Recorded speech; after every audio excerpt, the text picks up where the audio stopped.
नमस्कार दोस्तों, मैं पूजा वर्क आपका तहे दिल से स्वागत करती हूँ आज के हमारे इस प्रोग्राम में, जिसका नाम है सोसाइटी रिलेटेड विथ यंगस्टर्स और यूथ।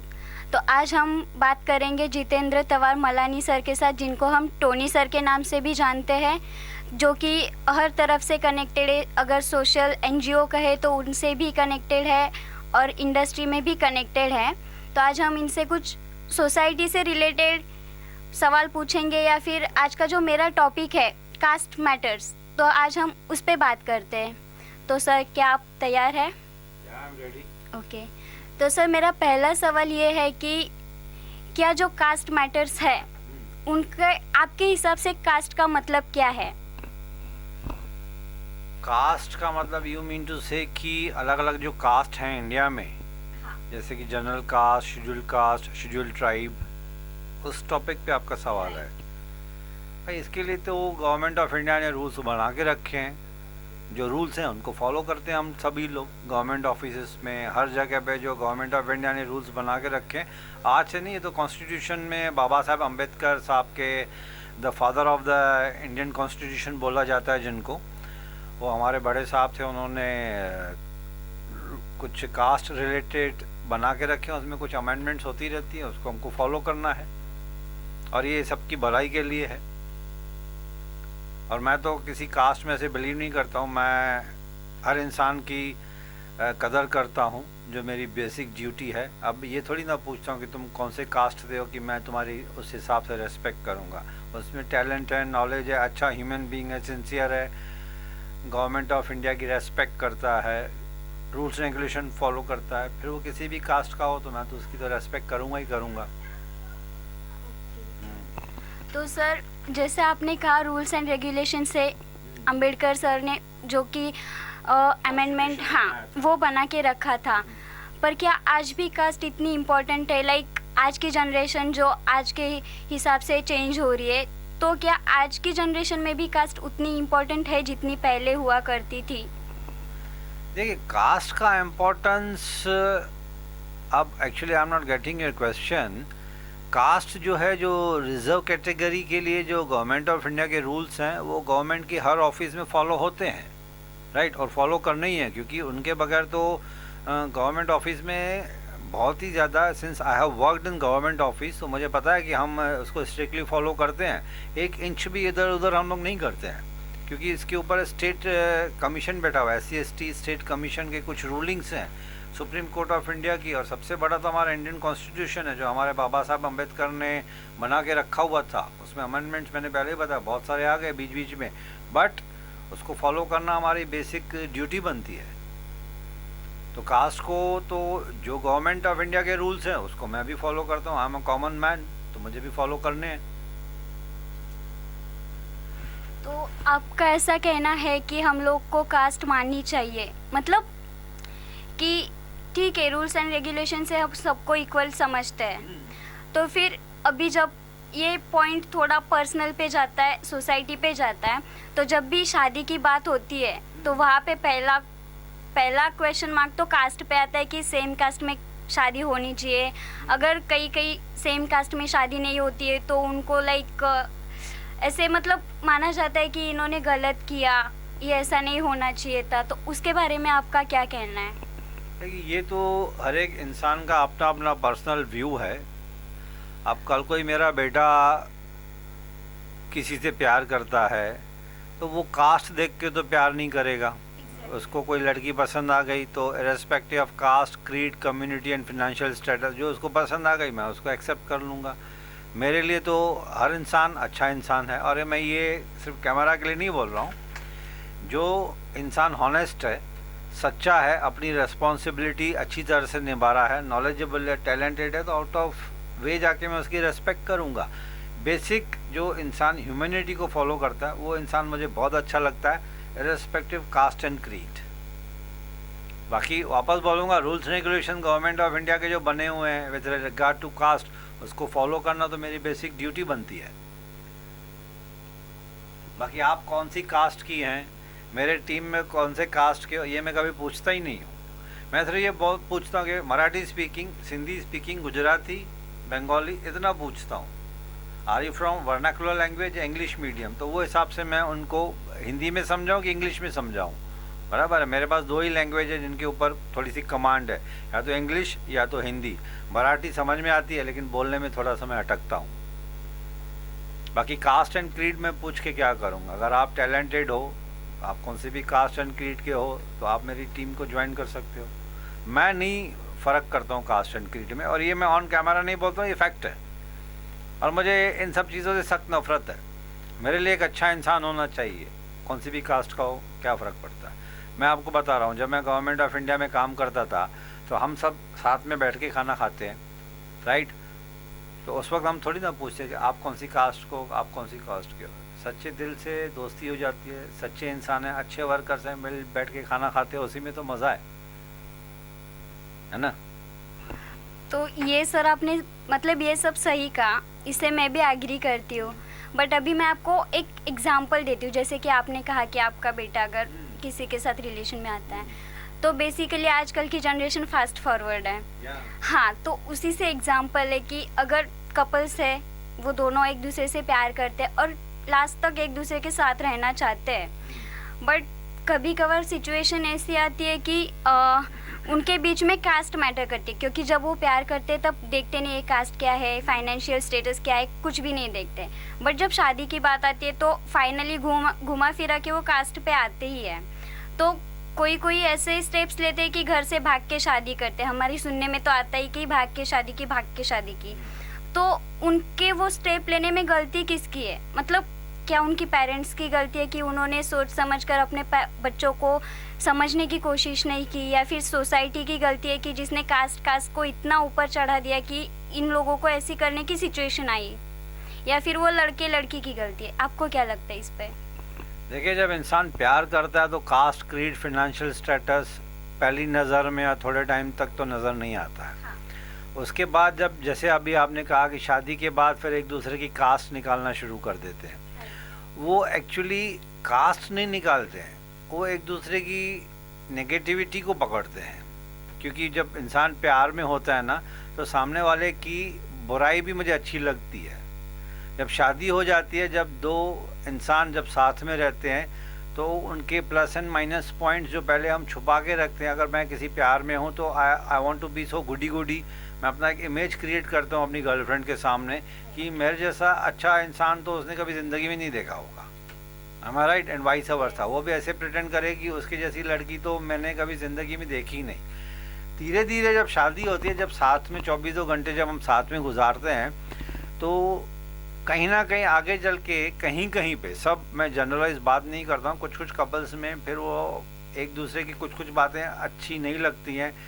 फिर आता है कि यार शादी के पहले तो तुमने कभी नहीं बोला था ये सब चीज़ें मेरी बुरी लगती हैं, अब तुम बोल रही हो कि बुरी लगती है, एंड वाइस वर्सा। तो ये कास्ट सिर्फ उसके ऊपर नहीं है कि कास्ट निकाल देते हैं कुछ कपल लोग एक दूसरे की। प्यार में शादी कर ली तो निभाओ यार, इसमें क्या है? कास्ट कहाँ से आ गई? फॉर एग्ज़ाम्पल, मैंने प्यार किया तो सामने वाले की कास्ट तो मुझे पता है ना, उसने जब प्यार किया तो उसको मेरी कास्ट पता है। अब शादी के बाद मेरी कास्ट तो नहीं बदली ना, बदला भी तो हमारा रिलेशन में कुछ डिफरेंस ऑफ ओपिनियन आ गया है। कास्ट तो वही है, शादी के पहले भी शादी के बाद भी, सिर्फ डिफरेंस ऑफ ओपिनियन बढ़ गया। इसकी वजह से वो मुझे डाउन करेगी, मैं उसको डाउन करूँगा। कास्ट विल रिमेन सेम, जो शादी के पहले थी शादी के बाद भी थी। तो शादी करनी है तो सोच समझ के करो, या तो बराबर है ना, इतना भी अंधा प्यार मत करो, राइट? अब माँ बाप अगर आपके कास्ट के बीच में आ रहे हैं तो उसमें मैं क्या कर सकता हूँ? वो तो उनका पर्सनल मैटर है बहुत। I don't have any right to speak, बराबर है।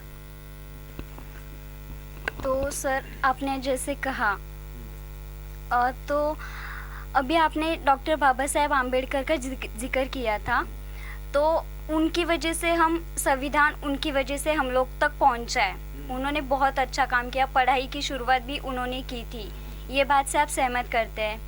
तो आज भी कहीं पे ऐसा देखा जाता है कि उनकी जो कास्ट वाले हैं आज भी उनको कुछ तौर पे कम समझा जाता है। हाँ, तो ये सोसाइटी क्या उन लोगों के साथ सही करिए? क्योंकि इंसान तो हर तरफ से इंसान होता है, आप, मैं, कई ऐसे लोग हर तरफ से इंसान होते हैं। तो उनके प्रति जो सोसाइटी का देखना है, जो तौर तरीका है, क्या वो सही है या फिर गलत है? देखिए, सबसे पहले तो मैं बहुत छोटा आदमी हूँ कि इतने बड़े आदमी की तारीफ करूँ मैं, जिसका नाम आपने लिया, बाबा साहेब अम्बेडकर। बहुत बड़े इंसान थे। बहुत बड़े, मतलब उनको भगवान माना जाता है। अगर आप इमेजिन कीजिए, अगर वो इंडियन कॉन्स्टिट्यूशन नहीं बनाते तो यहाँ पे जंगल राज होता। हमारा राइट। अब बहुत सारे लोगों को इंडियन कॉन्स्टिट्यूशन तक उन्होंने पढ़ा तक नहीं है, जिसमें बाबा साहब अम्बेडकर ने अपनी टीम के साथ बैठ के दिन रात एक करके अपनी हेल्थ तक ख़राब कर दी थी उसके चक्कर में, उस इंडियन कॉन्स्टिट्यूशन को बनाने में। वो इतने बड़े महान आदमी के बारे में मैं छोटा आदमी क्या तारीफ़ करूं, राइट। तो वो तो मतलब इट्स एन अनरिटन तारीफ़ ऑफ बाबा अम्बेडकर साहब की। उन्होंने जो कॉन्स्टिट्यूशन बनाया, उन्होंने जो SC/ST कैटेगरी के लिए जो कुछ प्रिविलेजेस रखे हैं, बहुत अच्छी बात है। किसी भी इंसान को इतना पीछे मत धकेलो कि उसको अपने राइट्स के बारे में कुछ पता भी न चले बेचारे को। और देखिए, इंडिया में इट्स अ डेमोक्रेटिक कंट्री, आप कितना धकेलोगे? ये सिर्फ मेट्रोपॉलिटन सिटीज़ में है कि हम इंडियन कॉन्स्टिट्यूशन को मानते हैं। अनफॉर्चुनेटली बहुत ज़्यादा रिमोट एरियाज़, गांव में चले जाओगे तो आज भी SC/ST रिजर्व कैटेगरी के लोगों को दबा के रखा हुआ है, बहुत दबा के रखा है, बहुत ज़्यादा दबा के रखा है, जो हमको पता भी नहीं चलता। हम तो सिटीज़ में बैठे हैं, मुंबई, नवी मुंबई, कलकत्ता, मद्रास, तमिलनाडु, ये सब बड़ी बड़ी सिटीज़ हैं जहाँ पे पढ़े लिखे लोग हैं। आप एकदम रिमोट एरियाज में चले जाओगे तो वहाँ पे भी अनफॉर्चुनेटली, बहुत दुख की बात है ये। और ये मैं ऑन TV कैमरा नहीं बोल रहा हूँ, ये गलत है और इसको बंद होना चाहिए। हाँ। और ये लोगों में जागरूकता जो है, उनको खुद को डेवलप होना चाहिए। मैं तो चाहता हूँ कि हर घर से, एक गरीब घर से, SC/ST से कम एक नौकरी गवर्नमेंट की पक्का मिलनी चाहिए। कम से कम मिनिमम 1 जॉब तो होना चाहिए। क्यों? क्योंकि एक जॉब से जब उनकी स्टडी इनकम, जब एक सिक्योर्ड गवर्नमेंट जॉब मिलता है किसी भी गांव में SC/ST लोगों को, परिवार को, तो उनका घर हमेशा के लिए संवर जाता है। क्योंकि 25-30 हज़ार की सैलरी में आप इमेजिन कीजिए कि पूरा का पूरा घर चल जाएगा, उसके बाद उसके बच्चों की पढ़ाई होगी। तो हर SC/ST से कम एक बच्चे को तो जॉब पक्का मिलना चाहिए, मिनिमम 1 कम से कम। उसके बाद वो भी टैलेंटेड है। SC/ST के बच्चे कितने टैलेंटेड हैं, कितने ऊपर गए हैं। अभी जब आप किसी, फॉर एग्जांपल पुलिस कमिश्नर, तो वो पुलिस कमिश्नर का नेम प्लेट लगा हुआ है, या फिर म्यूनसिपल कमिश्नर, या बड़े बड़े ओहदे पे बैठे हुए हैं, तो अपनी कास्ट थोड़ी ना लिखते हैं वो लोग। लेकिन जब आप थोड़ा डीपली आप पता करोगे उनको, तो पता चला कि SC/ST है, लेकिन इतनी ऊंचाइयों तक पहुंचे हैं वो। And this credit goes to Baba Saheb Ambedkar, जिसको गवर्नमेंट ऑफ इंडिया ने फॉलो किया। अच्छी बात है, फॉलो किया, नहीं तो अब ये जो SC/ST लोग हैं बेचारे गांव में पीछे ही रह जाते थे। पुराने ज़माने में हम तो पैदा भी नहीं हुए थे। जब आप देखोगे पुरानी पिक्चरें, गूगल सर्च करो, कितनी गंदी ट्रीटमेंट मिलती थी उनको। मतलब एक कुएं से पानी नहीं पीना है, एक बाउंड्री के अंदर नहीं आना, मंदिर में नहीं जाना है। मतलब इतनी डिस्क्रिमिनेशन थी कि देख के हैरान होता था कि इंडिया में ऐसे भी होता था क्या। मतलब सच बता रहा हूँ, देख के अंदर से खून खोलता है कि इतनी डिस्क्रिमिनेशन। उनको सर ऐसा फील होता था कि उनको जेल में बंद किया है। नहीं, ये तो मतलब जब भगवान ने एक बनाया है, तो हम इंसानों को किसने अथॉराइज किया कि भाई इसको आप डाउन कराओ और इसको ऊपर लेके जाओ? ये तो इंसानों ने बनाया ना। कुछ मतलबी इंसानों ने बनाया। मैं मतलबी वर्ड यूज़ करूँगा, जिसको बुरा लगता है लगने दो, मुझे कोई, मैं डरता नहीं हूँ किसी से। कुछ मतलबी इंसानों ने कुछ गरीब या SC/ST लोगों को, या गांव में ट्राइबल जो हैं बेचारे, जिनको नॉलेज नहीं है, जिनको कभी नॉलेज देने की कोशिश नहीं की गई, जानबूझ के कि उनको दबा के ही रखना है। हाँ। दबा के ही रखना है जानबूझ के, कि वो ज़िंदगी में दबे रहें। क्यों दबे रहें? भगवान ने उनको पैदा किया, दुनिया में आए हैं, उनको हक है जीने का, उनका हक है पढ़ाई करने का, उनका हक है कि जो फैसिलिटीज़ इंडियन गवर्नमेंट ने सैंक्शन किए उन तक पहुंचने की। अनफॉर्चुनेटली बीच में लोग खा जाते हैं, उन तक पहुंचता ही नहीं है। 100% गवर्नमेंट सैंक्शन करती है, गवर्नमेंट का दिल साफ़ है, गवर्नमेंट ने सैंक्शन कर लिया। बिचौले जिनको बोलते हैं, मीडिएटर्स, करप्ट लोग, वो बीच में खा जाते हैं और वहाँ तक पहुँचता नहीं है। School colleges on paper sanction हो जाते हैं, गांव में बेचारे स्कूल देखोगे तो टूटा फूटा, ना अंदर कुर्सियां हैं, ना बोर्ड्स हैं, ना पंखे हैं, ना खाना है। एक गवर्नमेंट की तरफ से एक मील्स, एक लंच भी देना है उनको, राइट। उन गांव में उनको पता भी नहीं है, लंच दी जाती है तो इतनी गंदी क्वालिटी की खा के बीमार हो जाए। सब नहीं, कुछ कुछ गाँव में, कहीं कहीं पे बहुत अच्छी इंप्रूवमेंट आई है, गवर्नमेंट ऑफ इंडिया की रूल्स एंड रेगुलेशन को फॉलो किया है, लेकिन क्या करें, हर एक इंसान की अपनी अपनी नीयत होती है। गलत नीयत से काम करोगे भुगतोगे। मैं तो कर्मा थ्योरी को मानता हूँ, गलत करूँगा तो आज या कल, इस जन्म में ही तो आने वाले जन्म में तो भुगतना ही पड़ेगा, राइट। तो मैं ये थोड़ी सोचूंगा कि अभी आप मेरे स्टूडेंट हो, मेरे पास मीडिया से रिलेटेड आए हो, आप सच बताना, जब आपकी एनरोलमेंट हो रही थी मैंने किसी की कास्ट पूछी? नहीं पूछी। कास्ट मैटर मेरे लिए तो बिल्कुल नहीं कर, मैंने सिर्फ ये पूछा था कि are you from vernacular language या फिर इंग्लिश मीडियम के, तो वो वर्नाकुलर है तो मैं हिंदी में समझाऊंगा, बराबर है। कोई गुजराती से पढ़ा लिखा है, कोई बंगाली से पढ़ा लिखा है, लेकिन हिंदी सबको समझ में आती है। हम महाराष्ट्र में रहते हैं तो मराठी सीखना समझना हमारा बेसिक ड्यूटी है, क्योंकि महाराष्ट्र में रहते हैं तो ये हमारा धर्म है कि मराठी लैंग्वेज को फॉलो करें। फिर हिंदी है, इंग्लिश है, 3 लैंग्वेजेस हैं, पावरफुल है हमारे लिए, सफिशिएंट है एंड पावरफुल है।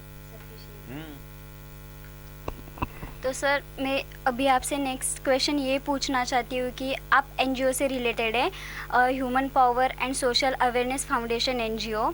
तो आपने अभी कहा कि ये मतलब वो कास्ट वाले लोगों को सच में दबा के रखा जाता है, उन तक कुछ ना नॉलेज पहुंचती है ना पूरी इन्फॉर्मेशन पहुंचती है, और जो कुछ भी सर्विसेज है जो गवर्नमेंट ने सच में क्रिएट किए, बट उनके बीच में करप्टेड लोग आ जाते हैं जो ले लेते हैं सब कुछ उनसे।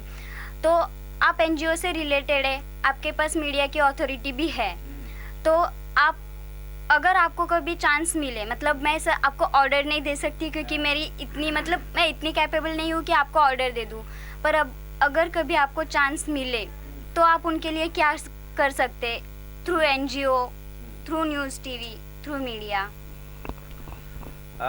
कुछ टाइम पहले मैंने एक विजिटिंग कार्ड्स बनाए थे कि मैं सिर्फ SC/ST लोगों को फ्री में पढ़ाऊँगा, और पढ़ाया भी था मैंने, राइट। फिर कुछ जनरल कैटेगरी के लोग भी आए कि सर हम भी गरीब हैं, हमारे पास भी पैसा नहीं है, हम लोग को भी पढ़ाओ। तो फिर मैंने ये सबके लिए ओपन कर दिया। लेकिन अगर मेरे को कोई स्लम से या चौल से ऐसे कोई रिक्वेस्ट आती है, रिक्वेस्ट वर्ड करना अच्छा नहीं लगता है, अगर कोई मुझे बोलता है कि आप यहाँ पे आके पढ़ाओगे, तो ये तो मेरे लिए एक सपना पूरा होने वाली बात है। मैं उनके ऊपर एहसान नहीं करूँगा, वो मेरे ऊपर एहसान करेंगे कि मेरे से पढ़ते हैं। अगर उनको यहाँ पे आने में तकलीफ़ होती है तो मैं आपके स्लम्स में आऊँगा। अगर सॉरी झोपड़पट्टी वर्ड यूज़ करना भी मुझे अच्छा नहीं लगता है, लेकिन अगर वो कहीं ऐसे दूर दराज एरिया में रहते हैं, अगर वो यहाँ तक नहीं पहुँचते हैं, अगर मुझे पता चलता है कि 15-20 बच्चे मेरे से पढ़ना चाहते हैं, तो मैं तो खुशी से चला जाऊँगा। खुशी से मतलब खुशी से जाऊँगा कि आप एक छोटा सा रूम कहीं से बंदोबस्त कर लीजिए वो स्लम्स एरिया में, एक पंखा लगा दीजिए, हमारे लिए सफिशिएंट है। वो भी ज़मीन पे बैठेंगे, मैं भी ज़मीन पे बैठूंगा, कोई प्रॉब्लम नहीं है। चटाई बिछा के बैठ जाएंगे, एक पंखा चाहिए और क्या चाहिए, बस थोड़ी सी आप आपस में साफ़ सफाई कर लेंगे मिल के। मेरे पास जो नॉलेज है मैं उनको फ्री में दे दूँगा, क्योंकि मुझे भी कहीं ना कहीं से नॉलेज मिला, तो मेरी ड्यूटी है उसको आगे फॉरवर्ड करना। बस मेरा मिशन वही है, बस वही एक मेरा मिशन है। जो मेरा नॉलेज है मैं सबको पास ऑन करूँगा। मतलब सर अगर उन्होंने रिक्वेस्ट की तो आप पूरा का पूरा सपोर्ट उनको दे दोगे? 100% नहीं, 1000%। आपके कोई पहचान वाले हैं अगर ऐसे कोई बच्चे जिनको पढ़ना है फ्री में, वो यहाँ पे नहीं आ सकते, मुझे बुला ले, मैं चला जाऊँगा उनके पास, इसमें क्या है। हाँ, लेकिन अगर समझो कोई कोल्हापुर शोलापुर रहता है या फिर फॉर एग्जाम्पल दूर रहता है, तो वो बहुत मेरे लिए डिफ़िकल्ट हो जाए। मैं अपनी फैमिली छोड़ के वहाँ पे नहीं जा सकता। लेकिन नवी मुंबई में कोई डिफ़िकल्ट नहीं है मेरे को, कहीं पे भी। कभी आपको अगर मौका मिले ऐसे, अगर को पता चल रहा है तो मुझे बताइएगा, मैं उनको अप्रोच करूँगा, आप भी चलिएगा मेरे साथ, आप भी पढ़े लिखे लोग हैं, सबके लिए होगी ये। देखिए ये बहुत कम लोगों को ऐसे चांस मिलता है एनजीओ ज्वाइन करने का। सबसे पहले तो एनजीओ का नाम सुन के लोग डर जाते हैं कि अरे साला ये डोनेशन मांगेगा, राइट, मेंबरशिप, हाँ मेंबरशिप फीस मांगेगा, फिर ही गलत काम करेगा। अरे भाई हमारे अकाउंट्स खोले, आज तक तो 1 रुपया डोनेशन नहीं मांगा हमने, अपनी जेब से एनजीओ चला रहा हूँ, बराबर है। डोनेशन मांगूंगा लेकिन लोगों से नहीं, कॉरपोरेट कंपनीज से। जो ठीक लगता है तो दे दो, अकाउंट्स के ऊपर नज़र रखो। ऑन कैमरा बोल रहा हूँ ना, आपको भी हक है। टोनी सर ये 500 रुपये की डोनेशन मिली थी, इसका क्या किया आपने? मुझे खुशी होगी आपको बताने में। आप देखोगे 500 रुपये डोनेशन आई, खर्चा किया 600 रुपया, इतना होगा। ये इंसान तब बोलता है जब अंदर से उसको पता है कि मेरी नीयत साफ है। तो सर मेरा लास्ट सवाल आपसे ये है कि क्या कास्ट और सोसाइटी एक दूसरे पे डिपेंडेंट है या फिर एक दूसरे को अफेक्ट करते हैं? ये कास्ट सिस्टम जो धीरे धीरे है ना मेट्रोपॉलिटन सिटीज़ में, मैं आंसर रिपीट करूँगा, एक्सेप्ट कर लिया है हमने कि भाई गवर्नमेंट ऑफ इंडिया के रूल्स हैं जो बने हुए हैं तो सोच समझ के बनाए हैं, उसको फॉलो करने हैं। अब सिर्फ दूर दराज गाँवों में उसको फॉलो करना है। और ये सोसाइटी में, गवर्नमेंट ऑफिस में, अभी तो आप बच्चे हो, जब आपको जॉब मिल जाएगा अच्छी किसी गवर्नमेंट ऑफिस में तो आप देखोगे कि वहाँ पे 80-90% तक कास्ट को मतलब ज़्यादा ये नहीं है कि ये कास्ट का है तो दूर बैठो, ये कास्ट का है तो दोस्ती मत करो, ऐसा है ही नहीं। साथ में बैठ के खाना खाते हैं, साथ में बैठ के काम करते हैं। मेरा बॉस कौन सी कास्ट का है या मेरा जूनियर कौन सी कास्ट का है, that is immaterial to me. हाँ ये है कि अच्छा वर्कर होना चाहिए बस। भाई पगार मिल रही तो काम करो, मैं थोड़ी ना कास्ट देखूंगा, ऐसे देखते बैठेंगे तो काम ही नहीं होगा।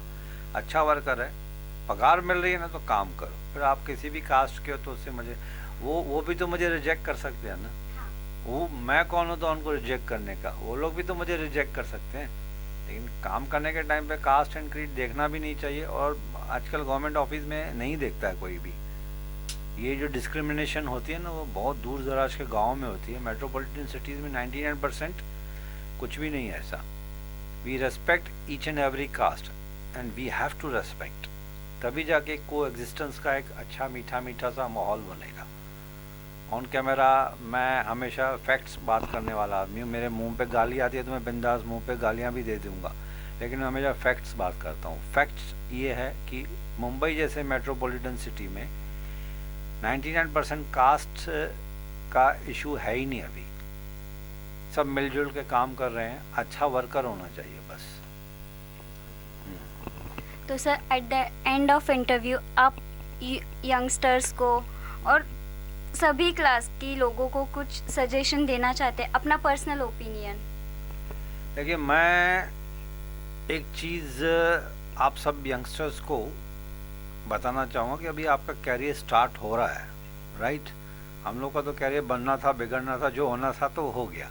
आई am not here to make my career, और इस कैरियर को आगे लेके जाने की मेरी कोई इच्छा नहीं है। जो मेरा मन करता है मैं वही करता हूँ, जो मेरा पैशन है मैं उसको फॉलो करता हूँ। लेकिन अगर आपको मीडिया ज्वाइन करनी है तो दिलो जान से सोच समझ के कीजिए। आपको इंजीनियरिंग, डॉक्टर बनना है, जो करना है पहले 1000 बार सोचिए। कहीं ऐसे फ्लूक में चल के कोई भी डिसीजन मत लीजिए।